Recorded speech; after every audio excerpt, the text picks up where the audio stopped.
Hello, Sagittarius! Welcome dito sa iyong reading March 8 to 14. Kamusta? Sana kayong lahat ay okay, sa mabuting kalusugan, kalagayan. Shoutout sa ating mga YouTube channel members, lalo na sa pinakabago, Juliet Saito, Marnelly Dikdikan, Randy Granada.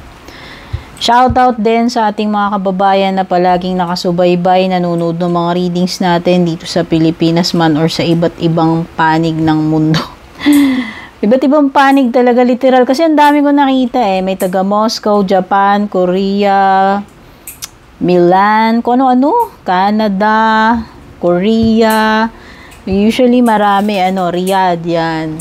Dami. So maraming salamat po sa mga nag-subscribe na sa ating YouTube, nag-like and follow sa ating Facebook. At kung bago po kayo dito, kung di pa po kayo nakasubaybay, don't forget to like, share, follow, subscribe sa ating YouTube or FB page. Tingnan na natin Sagittarius, Scorpio tuloy. Ay, by the way, yung mga gusto mag-avail ng personal reading services, dumiretso kayo sa aking Facebook page. Purple Teen, hanapin nyo lang yan sa FB. Nag-iisa lang po yung aking legit na FB page. Mag-ingat kayo sa mga peke, impostor na gumagaya. Marami na kasing gumagaya ng ating Facebook at saka TikTok. Kaya maging alert kayo. Doon lang kayo sa legit na FB page ko at TikTok mag-like and follow.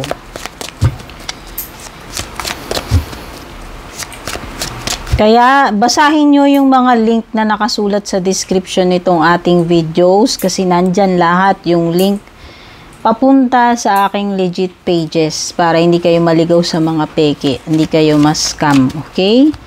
Sagittarius, tignan natin. Wow, pampabungad, horseshoe, good luck. Pwedeng seswertihin ka itong March 8 to 14. Horseshoe. Wow, recognition, reward for merit. So may mga anihin kang gantimpala, recognition o baka sa na yan, kasipagan mo sa trabaho. May mga pakonsuelo, pwede may mga award na makukuha. Basta meron kang makakatanggap ka ng merit, ng recognition dito sa iyong mga ginawa. Kasipagan man yan, kabutihan, new creative ideas, new ventures, fresh start. Pwede nga iba sa inyo. This is a sign na magsisimula kayo. Panibagong venture. Ayan. Negosyo man yan, career, or kung anumang personal endeavor na meron kayong naiisip na gustong-gusto nyong simulan, makakapagsimula na kayo. Ayan, Maraming creative ideas nag-uumapaw sa inyo ngayon. Marami kayong gustong gawin, ma-accomplish. Very fertile ang inyong imagination. Dami ninyong possibilities na naiisip. Kaya ayan, possible na umpisahan nyo na yan. Dahil ganado kayo, inspired, dami ninyong ideas. Panibagong araw, panibagong simula, panibagong buhay. May mga bagong chapter na magpaparating sa inyo. Ibig sabihin, panibagong adventure, experiences, panibagong connections or relationship. Ayan.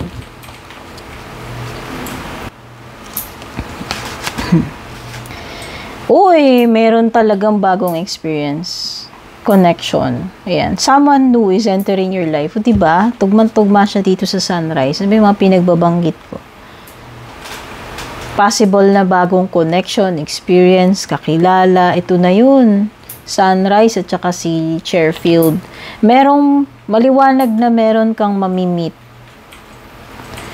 Panibagong person. Romantic man ito, hindi hindi man laging romantic. Kung ano yung nag-a-apply sa inyo. Basta merong bagong person na papasok sa buhay mo in romantic sense or hindi. May mapupunuan ng dito May Chairfield. So, pwedeng ikaw, kung papasok ka ng panibagong career, bagong position, bagong titulo, bagong experience, bagong company, bagong trabaho, or bagong jowa.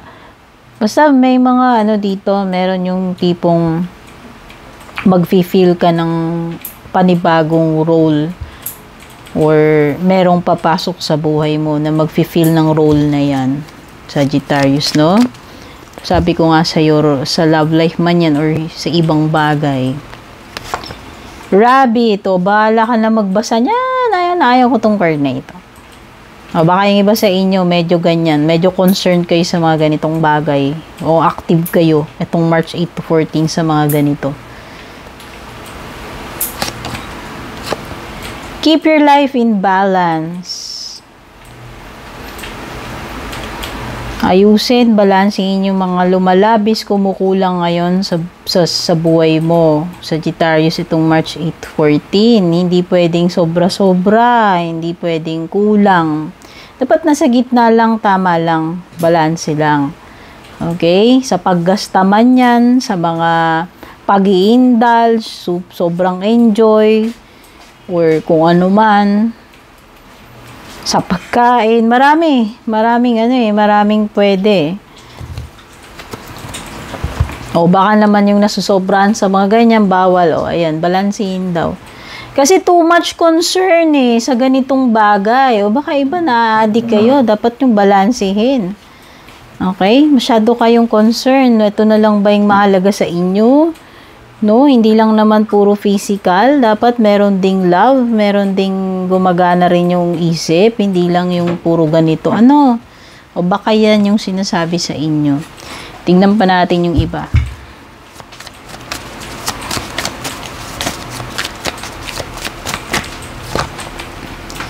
Water sign, Cancer, Scorpio, Pisces. Uy, meron talaga. Uy, possible na may bagong person, jowa, romantic yan. May mag-offer sa'yo. Romantic man ito, hindi. Promise. Merong proposal. May mag-aalok sa'yo. Ng pagmamahal man yan, ng trabaho or what. Basta, may mag-offer. Ayan o, lalapit siya, i-approach ka niya. Bagong papasok sa buhay mo. Sa career man, sa business, or sa romantic. Ah, okay.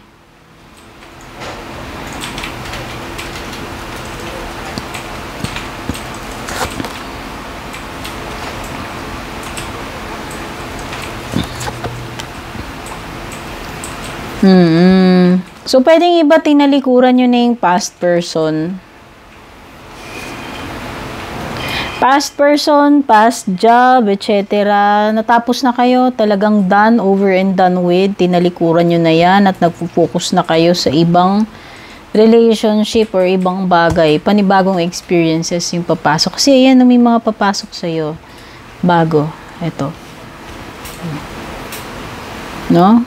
So, career man ito, nakapag-decide ka na, na-realize mo na walang growth, wala nang potential dito, and ready ka na to embark on something new, which is ito, yung mga paparating sa iyong offer, sa romantic man or sa career, at meron ka pang swerte-swerte dito, merong bagong experiences, bagong position, or bagong person na papasok sa buhay mo.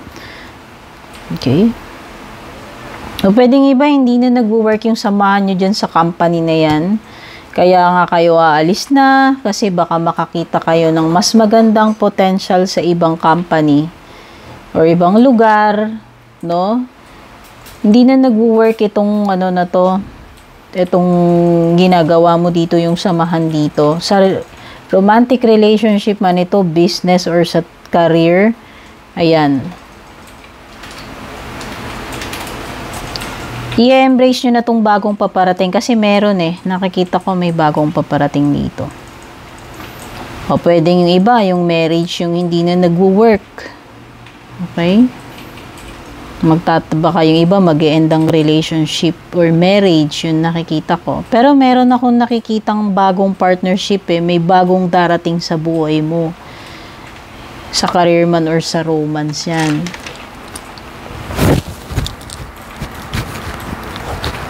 Okay, yung iba sa inyo.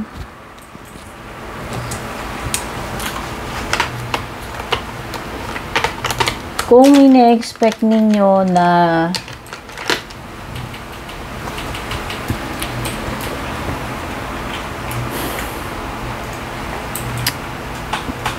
tapos na. Pwedeng iba sa inyo tapos na para sa inyo. Pero dun sa isang person, hindi pa. Etong person na to, kung sino man yan, parang nire-refuse niya or hindi niya siguro matanggap. Para sa kanya siguro hindi pa nag-end. Pero kayo, ayaw nyo na eh.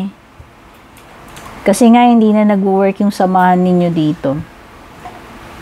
Okay, sa romance yan, sa love life yan, ha?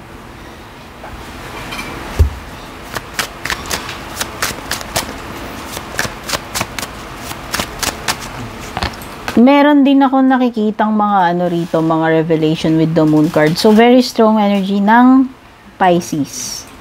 Ito yung water sign, Pisces. Meron akong nakikita dito na magkakaroon ng ng confession or aminan. Or yung mga nakatago, lalabas at lalabas, no? Ayan. Oo, gusto nyo talaga ng space. Gusto nyo na talagang dumistansya dito sa person na ito.